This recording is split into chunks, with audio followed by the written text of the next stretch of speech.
Oh, really in my face? On the other lip. Okay. Thank you. Okay, ready? 3, 2, 1. I'm just thinking about my son Jamin and when he was at school and how I was working 48-hour week. I think it was about a 48-hour week.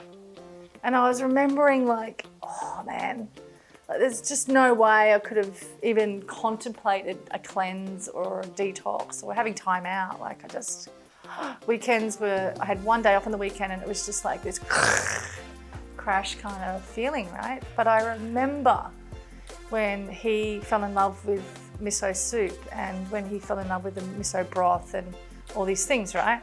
And I remember making it for him, and I've said this in the other video, right? I made it for him and I used to put it into a hot furnace, and he'd take it to school. And it would cool down a little bit, but it would still be hot in winter. And I remember thinking to myself, you know, when I was working all those years in health retreats and doing things outside of this studio, outside of this moment right now, like way back, I'm talking like 20 years way back. I just remember myself looking at this broth as a nourishment, a moment, especially in the morning. It really does give me a hug from the inside out, and it does actually fill me up. And the quality of the miso is the most important part. And you can get many types of misos out there, but what I'm after is an unpasteurized one. And when you have an unpasteurized one, and I've mentioned this before in another video, you never, ever, ever, ever boil it. And that's a really cool thing to know. And there's different qualities of unpasteurized miso. There's ones that are fermented on different grains, different legumes. It just depends, right? What you're after. I'm always after, all day long, the Shiro miso. It's a light Shiro. Shiro means white. And it's calm in its flavor and it's gentle on my body. But I tell you what, it fills me up. And I think that's super cool.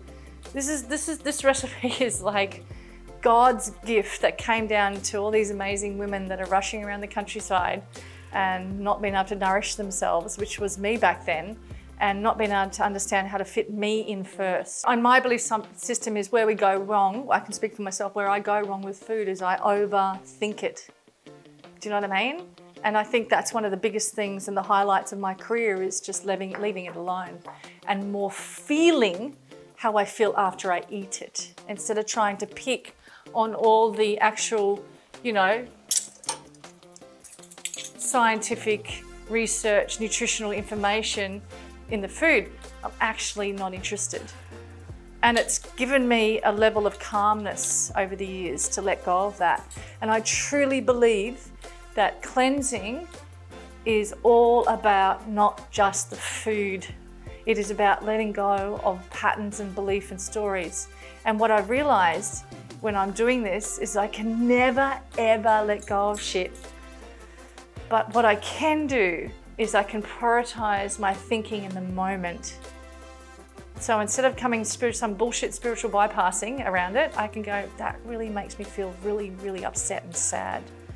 There's nothing I can do about it right now. So instead of festering that thought all day, this is what Kat Dawes has coached me on for over 10 years. Instead of festering in that thought, it's like, that is a real thought, that's a real fact, but there's nothing I can physically, emotionally, mentally do about it right now, except for two choices. Step into celebrating everything in general and nothing in particular and look at what's working in my life, or staying in the momentarism of my own thoughts around that thing.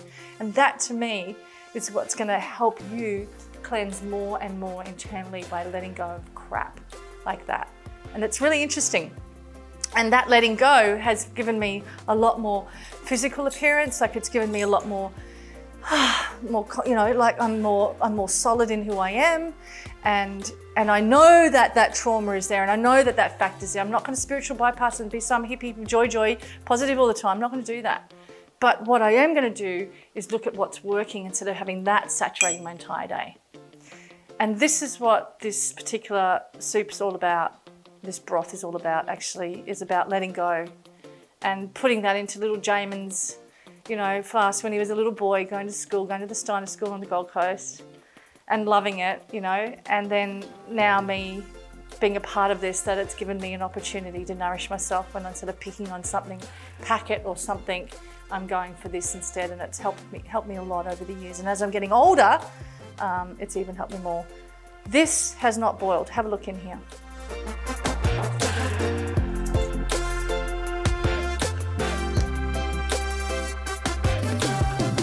And I've turned off the heat, and I'm scooping up a ladle and I'm putting this into here,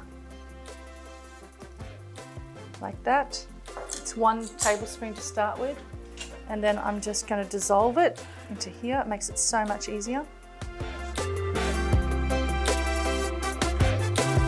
Pick up a bit more water.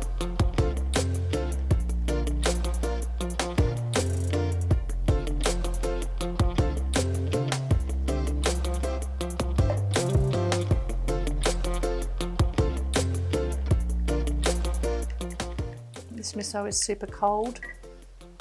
It takes a while to thaw out in here because it's been in the fridge, and now this is hot water. Didn't even bring this water up to a simmer.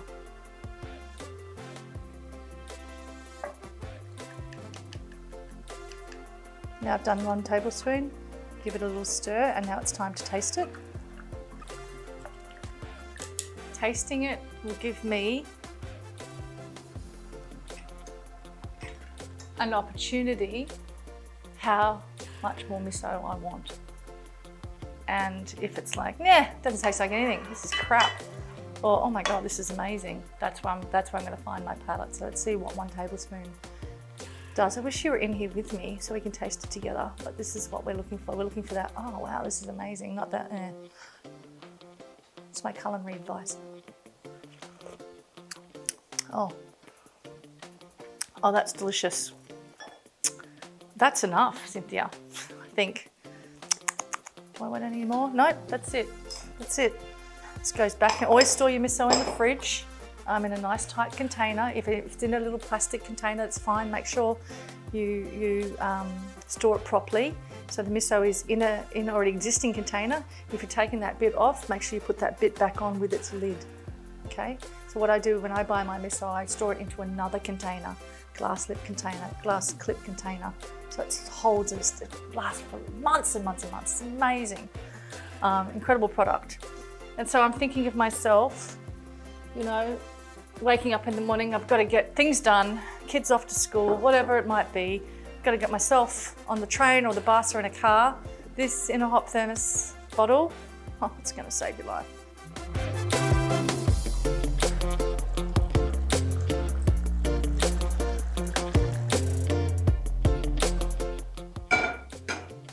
And that's it.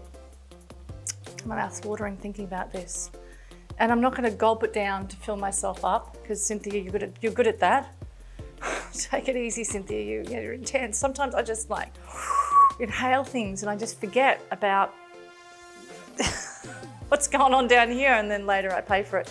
So I'm just going to sip on this, and I'm going to sit somewhere quietly. It's the morning, and I'm just going to treasure this moment before my hugely busy day starts.